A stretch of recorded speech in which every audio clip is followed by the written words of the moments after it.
This is what my day looks like as an electrician. I'm an electrician.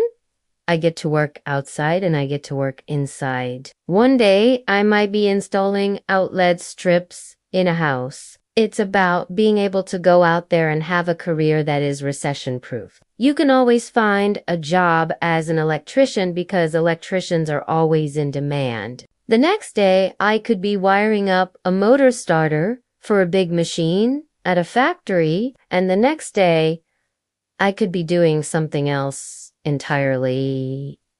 I get to do both commercial and residential, so I'm not just limited to one area.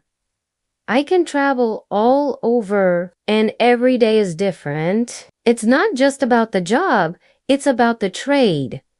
That's why I chose this trade, and that's why I love doing it. I get to wire up the world and make it a brighter place. If you want to learn more about electrical work, stay tuned.